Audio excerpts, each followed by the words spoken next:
क्या आप किसी से छिप सकते हैं? हाँ, आप छिप सकते हैं, लेकिन प्रभु से छिप नहीं सकते।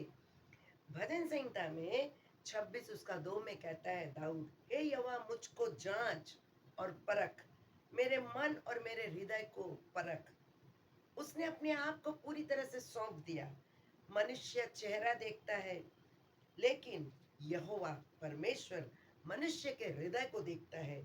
इस पद के अनुसार परमेश्वर केवल हमारे बाहरी कामों को नहीं देखता है, बल्कि हमारे दिल में छुपी हुई हर वो बात, किस कॉर्नर में कौन सी बात हमें चुभ रही है, या फिर हम क्या सोच रहे हैं, किस एंगल से सोच रहे हैं, ये सारी बातों, मन की गहराई को वो जांचता है।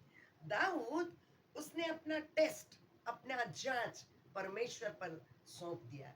जैसे हम हॉस्पिटल जाते हैं और डॉक्टर ने हमसे कहता है, जाइए ब्लड टेस्ट करिए और आपका एमआरआई होगा, ये सारे टेस्ट से होके हमें जाना पड़ता है, ताकि हमारा मेडिकल जांच होने के बाद में हमारी बीमारी पकड़ में आए। हमारे जिंदगी की बीमारी, हमारे आत्मिक जीवन की बीमारी, पाप के कारण मनुष्य के जीवन में जो बीमारी आया, उसे यीशु हम अपने लहू से धोकर हमें शुद्ध किया।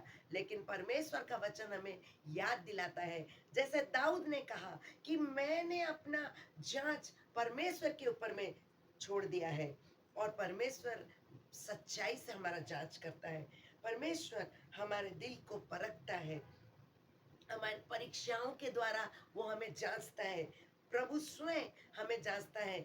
और जब हम आग में, परीक्षा में होकर जाते हैं, दुख, परेशानी, मुसीबत में होकर जाते हैं, उस समय मानो सोना जिस प्रकार आग में ताया जाता है, वैसे ही प्रभु हमें अपने जीवन में उसे जलाता है। जकरिया उसका 13 उसका 9 में हम देखते हैं, असली विश्वास कठिनाई के बाद कठिनाई में प्रकट होती है।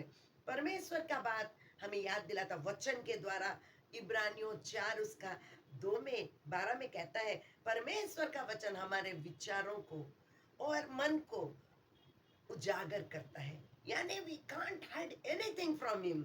और जीवित, क्योंकि परमेश्वर का वचन जीवित है, प्रबल है, दो धारी तलवार की तरह होता है। इस कारण हमारे मन के विचार, हमारे हृदय की भावनाएं छुप नहीं सकते। तीसरी बात, जब हम प्रार्थना करते हैं, तब परमेश्वर के पास अपने आप को सौंप देते हैं और हम कहते हैं, प्रभु हमारे जीवन में कौन सी कमजोरी है। परमेश्वर का आत्मा हमारी कमजोरी को दिखाता है। दाऊद अपने जीवन में प्रभु को सब कुछ सौंप दिया, और वो जानता था वह स्वयं अपने आप को धार्मिक नहीं बना सकता है। इसलिए वो कहता है, प्रभु तू ही मुझको जांच, तू ही मुझको शुद्ध कर। और ये बात उसकी नम्रता, उसके समर्पण को दिखाती है। इसमें कौन सी बात शिक्षा देती है? परमेश्वर के लिए हमारा हृदय महत्वपूर्ण है। प्रभु हमें मायने नहीं रखता, हमारे शरीर में हम लंगड़े हैं, अंधे हैं, लुल्ले हैं, क्या है, पर हमारा हृदय क्या है? हृदय में बहुत सारी बातें हैं जो हमें अशुद्ध करती है। शुद्ध हृदय परमेश्वर को पसंद है। समर्पण से परमेश्वर हमें अपनी समानता में ढालता है। मनुष्य बाहरी रूप देखता है, लेकिन परमेश्वर यहोवा हमारे हृदय को देखता है। आज अपने जीवन को पूरी तरह से परमेश्वर के सामने खोल दीजिए।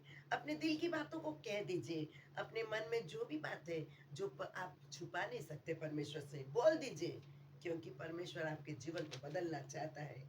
धीरे धीरे करके जितना ज्यादा हम उसके करीब आते हैं, वचन पढ़ते हैं, प्रार्थना करते हैं, उसके संस्पर्श में आते हैं, हमारा जीवन सुंदर सुंदर और अति सुंदर होता चला जाता है। परमेश्वर आशीष दे।